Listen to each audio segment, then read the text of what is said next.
Looking to play interesting blues rhythms? In this lesson, I'll show you 2 essential blues rhythm techniques that will instantly spice up your playing. So, ready? Let's get started.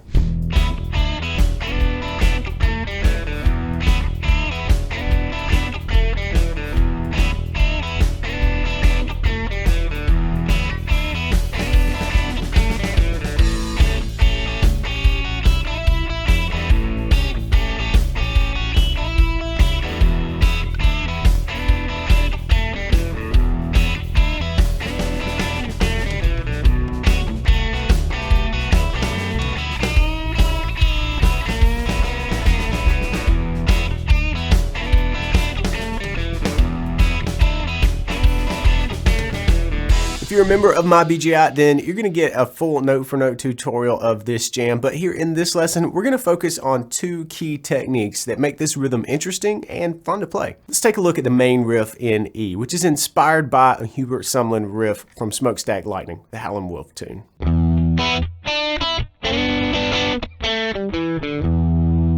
Notice how this riff consists of 2 parts that fit together over 2 bars. The first technique that I think makes this interesting is that we connect these 2 parts over the bar line. We actually don't play on the downbeat of bar 2. The downbeat is the first beat of a measure and it has a strong gravitational pull to it rhythmically. But that doesn't mean that we have to play right on top of that beat. We can create some interest by avoiding it. So let's dig into this riff a bit more and we're going to see that in action.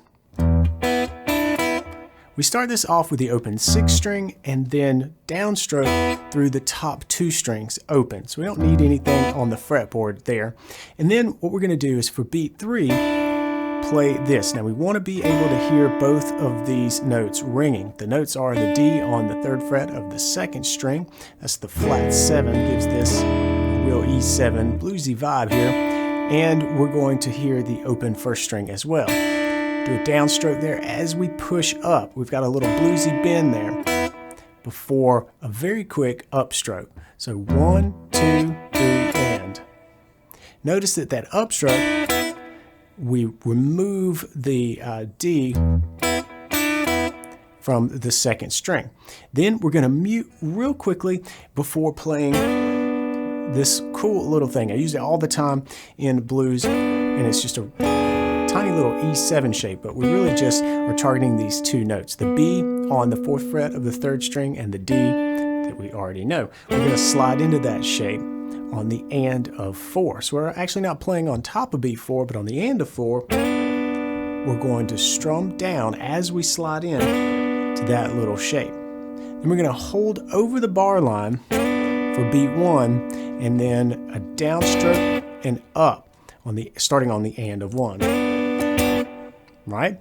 Then we got this little click. You're going to see that as kind of a time keeper for the sort of an answer on this riff.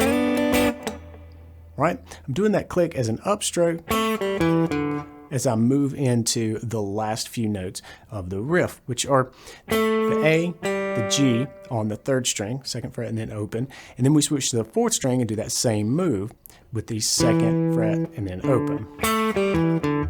Right? So we have this.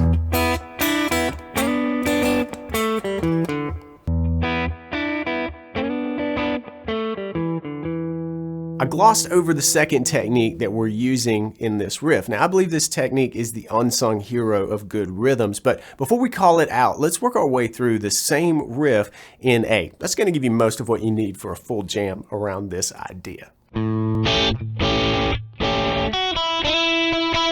Notice how this is similar to what we did in E, but so you have it, let's work through the notes. We start out similar to our part over the E chord. We're going to hit the open 5th string this time because we've moved around to A. And we're going to go ahead and fret an A7. I fret mine like this, but you might do it this way. That's totally fine. I'm barring at the 2nd fret across strings 4, 3, 2. And you got to make sure and get the G on the 1st string. That's what gives it that bluesy, dominant 7th chord sound. But for some reason, I scrunch up and play it here. My hand stays nice and comfy. And I'm just going to strike down and then down. Same as before, beat 1, beat 2, right? And then I kind of come back. There's a little bit of a pump here on the and of 2 before doing a down up on the top 3 strings for the chord. You can leave that little pump out. It's just something that happens rhythmically when I'm playing this.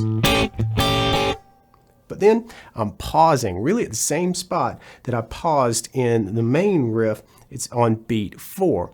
And then for the and of 4, I'm going to come down to the top 2 strings under the chord here. And just like before, we're going to play that and let it hang over the bar line, right? For the same duration, a full quarter note.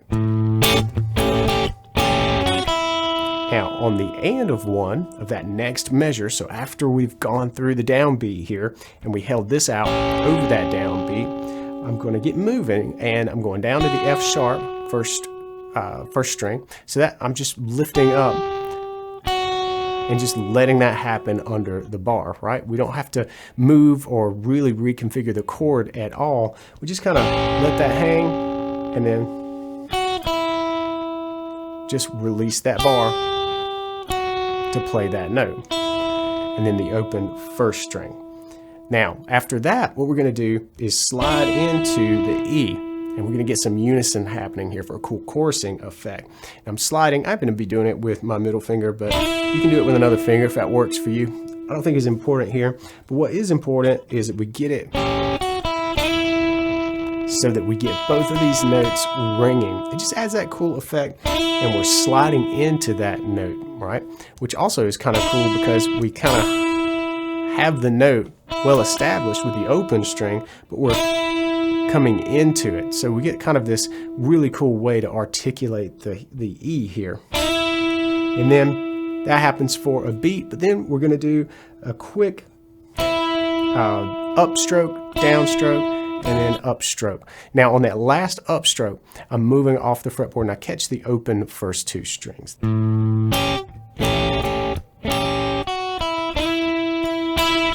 So what's that unsung hero of good rhythm playing? Resting. It's so easy to want to feel every moment of every bar with a cool guitar trick, but I think resting, not playing, gives what you play that much more of a platform, that much more impact. And I mentioned this when we were breaking down the riffs, but we rested for half a beat on beat 4 of the first measure. And to me, that gives the part just a chance to take a breath. And it helps make that over the bar line playing really effective. That wasn't the only spot where we rested in these riffs though. I sneaked in a very short rest in the answer part of the E riff, just after sliding with the strums at the 4th and 3rd frets. It was quick, but it really helped to kind of vary the length of the notes that I was playing and set up the final payoff line of the riff. Listen again and see if you can catch it.